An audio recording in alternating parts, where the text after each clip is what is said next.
हमें क्या प्राप्त करना है? ज्ञान ज्योति अपने अंदर प्रकट करना है। सोचो, कभी ये उद्देश्य बन सकता है? बोलो, कौन सी ज्योति?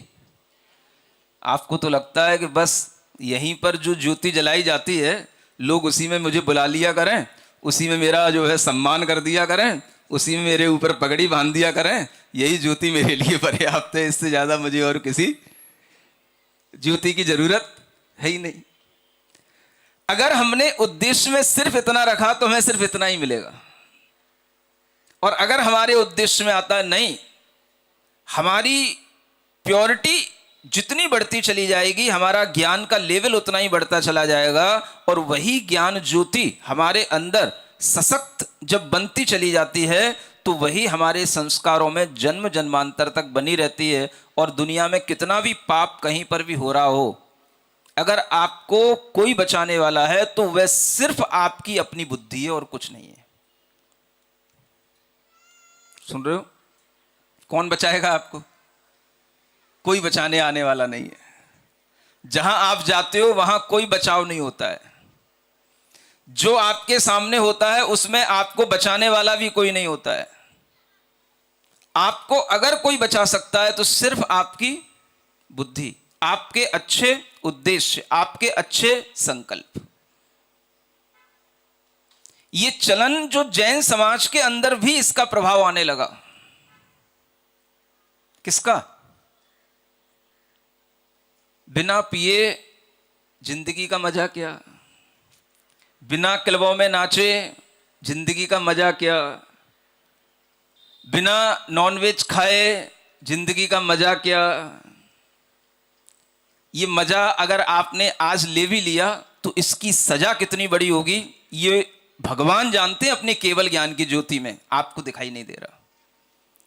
और फिर जब इसकी सजा मिलती है तो फिर उस समय पर हमारे पास में उस सजा को काटने के लिए भी ज्ञान नहीं होता है।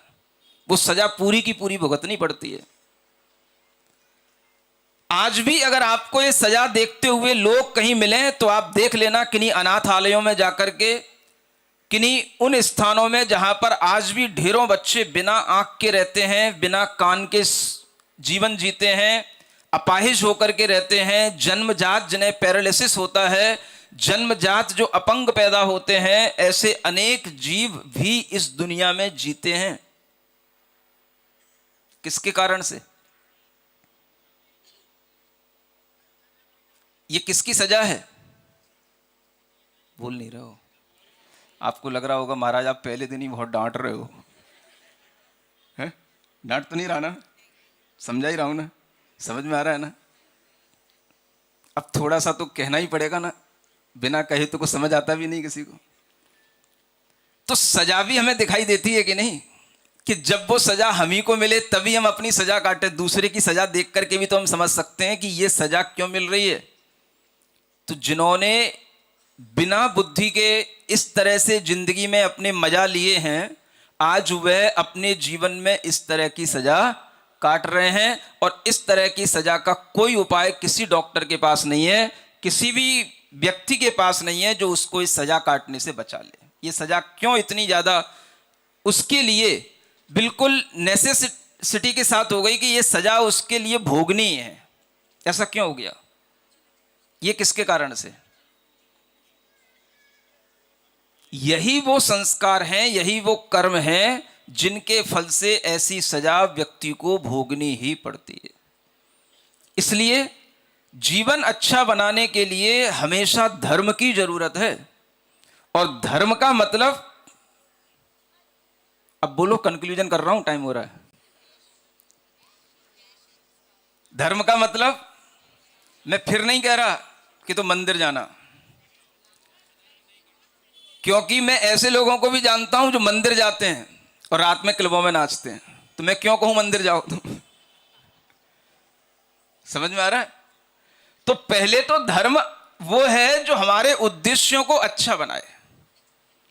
अगर आप क्लब में नहीं जाते हैं, आपके उद्देश्यों में यह चीज है कि हमें किसी के साथ कोई भी पार्टियों में गंदे डांस नहीं करने, गंदे तरीके से हमें रातें नहीं निकालनी, गंदे तरीके से खाना पीना नहीं करना, ये अगर आपके उद्देश्य में है और अगर आप मंदिर नहीं भी जाते हो तो भी मैं कह सकता हूं कि आपका जीवन धर्म के साथ चल रहा है। क्योंकि ऐसा व्यक्ति कभी ना कभी गुरुओं के उपदेश सुनेगा, गुरुओं के दर्शन तो करेगा, भले ही मंदिर नहीं जाएगा। और अगर वह गुरु के निकट भी आ जाएगा तो भी उसके जीवन में धर्म की शुरुआत हो जाएगी, क्योंकि धर्म की शुरुआत मंदिर जाने से नहीं होती, गुरुओं के उपदेश सुनने से और गुरुओं के पास आने से होती है। यह भी सीखना पड़ेगा आपको। सुनते हो कि नहीं? इसीलिए तो बैठे महाराज। बैठे तो हो, लेकिन अपने जीवन में इस तरह के उद्देश्य अगर बने रहेंगे तो आपके अंदर अच्छाइयां रहेंगी।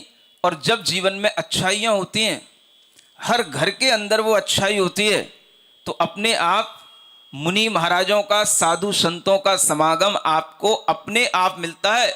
बुलाने से और प्रार्थना करने से कुछ नहीं होता है। महाराज के कदम, साधुओं के कदम अपने आप आपकी तरफ आने लग जाते हैं। ये सिर्फ और सिर्फ आपके अंदर जो अच्छाइयां होती हैं उसके कारण से आते हैं।